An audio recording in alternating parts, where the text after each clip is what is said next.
ሰላም ጤና ይስጥልኝ። የተወደዳችሁ የሰለዳ ሚዲያ አድማጭ ተመልካቾቻችን እንዴት ቆያችሁ? ለዕለቱ መራርጠን ወደ እናንተ ለማድረስ ያዘጋጀናቸው አዳዲስ ትኩስና ወቅታዊ መረጃዎችን ይዘን ቀርበናል። መረጃዎቻችን እየተከታተላችሁ እስከ ፕሮግራማችን ፍጻሜ ከኛ ጋር እንድትቆዩ ከወዲሁ በታላቅ አክብሮት ጋብዛለሁኝ። በጀነራል ታደሰ ወረደና በፈትለወርቅ ገብረ እግዚአብሔር መካከል አዲስ የጦር ልዩነት መፈጠሩ ተሰማ። የቀድሞው ህወሓት ጽሕፈት ቤት ኃላፊ የነበረችው ፈትለወርቅ ገብረ እግዚአብሔር ወይም በቅጽል ስሟ ሞንጆሪኖ የትግራይ ክልል ጊዜያዊ አስተዳደር ፕሬዝዳንት የሆኑትን ጀነራል ታደሰ ወረደና የትግራይ ክልል ፖሊስ ኮሚሽን ኮሚሽነር ሜጀር ጀነራል ገብረደላ ላይ ጸረ ዘመቻ ናቸው የሚል ይፋ የፍረጃ እንቅስቃሴ መጀመሯ ተሰምቷል። የፈትለወርቅ ገብረ እግዚአብሔር ወይም ሞንጆሪን እና የቡድኑ የጦር አበጋዝ ጀነራል ኃይለ ሥላሴ ወዲም በይተይ እንቅስቃሴን ያልጣማቸው ጀነራል ታደሰ ወረደ በበኩላቸው በሜጀር ጀነራል ገብረደላ በሚመራው የክልሉ ፖሊስ ኮሚሽን ስር የሚተዳደረውና በንጉሰ ወልደ ገብርኤል የሚመራው ልዩ ኃይልን በተለየ መንገድ እንዲደራጅና በተጠንቀቅ እንዲቆም ትዕዛዝ በማስተላለፍ እንቅስቃሴ መጀመራቸው ነው መረጃዎች እየወጡ የሚገኙት። ይህ በእንዲህ እንዳለ እንደ አህፈሮም የተባለ የጦር አዛዥ የነበረና ከሱ በታች የነበሩ በዲዲአር ተሰናብተው የቆዩ የጦር አዛዦች በነ ፈትለወርቅ ገብረ እግዚአብሔር ቡድን የተሰጣቸው ትዕዛዝ ተግባራዊ ለማድረግ የተሰናበተው ሰራዊት በግዳጅ አፈሳ አሃዱ ለመመስረት ወደየአካባቢያቸውም ተሰማርተው ይገኛሉ። በሌላ በኩል የህወሓት ቡድን ትናንትና የካቲት 8 2018 ዓ.ም በመቀሌ ከተማ በሚገኙ ሁሉም ክፍለ ከተማዎች ሊያካሂደው ያቀደው የጦርነት ዳንኬራ መድረክ ህዝቡ ጦርነት በመጸየፉ ሳይመጣ በመቅረቱ ሳይሳካ ቀርቷል። ይህ በእንዲህ እንዳለ የህወሓት ቡድን የትግራይ ወጣት በኤርትራ ሰራዊት አፈሳ ተደርጎበት በግዳጅ ጦርነት ውስጥ እንዲሳተፍ እንቅስቃሴ መጀመሩም መረጃዎች እየወጡ ይገኛሉ። 39ኛው የአፍሪካ ህብረት የመሪዎች ጉባኤ በትናንትናው ዕለት የካቲት 8 2018 ዓ.ም መጠናቀቁን ተከትሎ በጉባኤው የተሳተፉ የተለያዩ ሀገራት መሪዎች የክብር አሸኛኘት ተደረገ።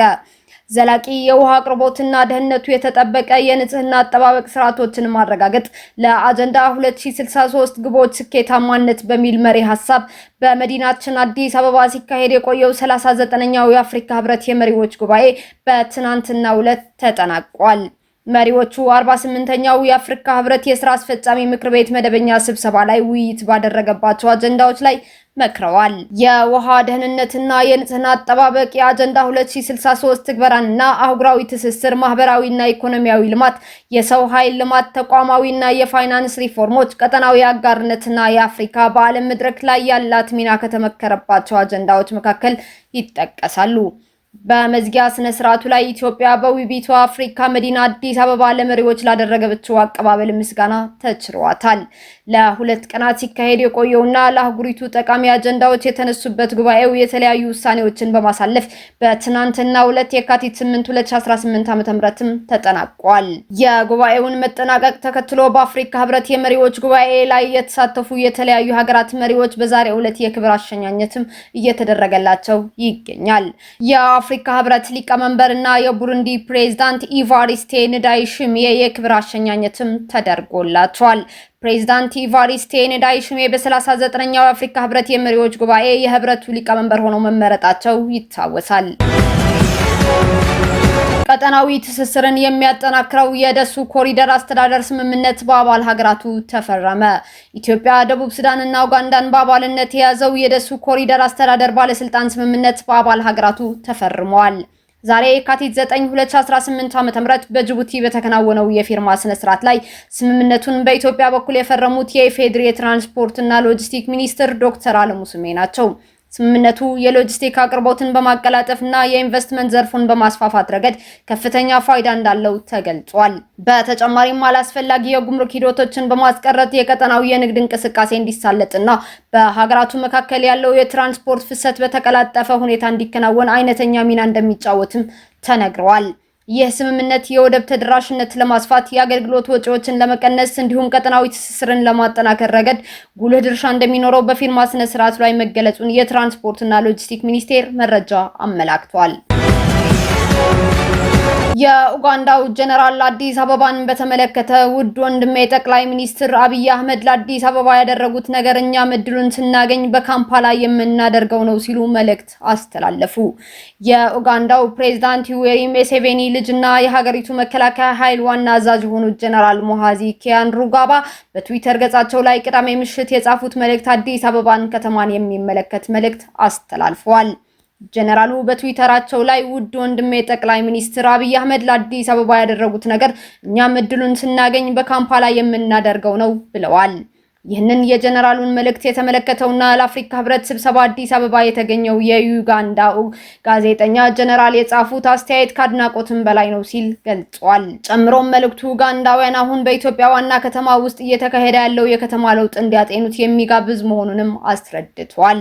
ጋዜጠኛው ለንባብ ባበቃው በዚሁ ጽሁፉ ለአስርት ዓመታት አዲስ አበባ በፈጣን የከተማ መስፋፋት ጫና ውስጥ መውደቋን ገልጾ በዚህ የተነሳም መንገዶቿ መጥበባቸውን፣ በቂ የእግረኛ መተላለፊያዎች አለመኖር መናፈሻዎችና አረንጓዴያማ ስፍራዎች እጥረት እንደነበርም አውስቷል። ከተማዋ ከ130 ዓመታት በላይ እድሜ ያላት ቢሆንም ለነዋሪዎቹ በቂ አገልግሎት መስጠት የሚችል ማህበራዊ መሰረተ ልማት እንዳልነበራት የጠቀሰው ዘጋቢው አሁን ግን ወደ 240 ኪሎ ሜትር የሚሸፍን አዳዲስ መሰረተ ልማቶች እንደተዘረጉላትም አስረድቷል።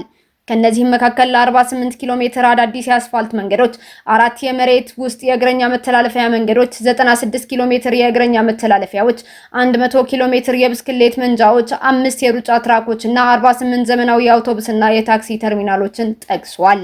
ጋዜጠኛው ቀጥሎም ጀነራሉ ይህንን በካምፓላ ከተማ ውስጥ ይህንን መድገም ይችሉ ይሆን የሚል ጥያቄም አንስቷል። የዩክሬን የቀድሞ የኤነርጂ ሚኒስትር ድንበር ለማቋረጥ ሲሞክሩ ተያዙ። የዩክሬን ብሔራዊ ጸረ ሙስና ቢሮ የዩክሬን ድንበር ለማቋረጥ ሲሞክር በህዳር ወር በከፍተኛ የሙስና ቅሌት ውስጥ ስልጣን የለቀቁትን የሀገሪቱን የቀድሞ የኤነርጂ ሚኒስትር ጀርመን ጋሉሽቼንኮ በቁጥጥር ስር ማዋሉን ገልጿል።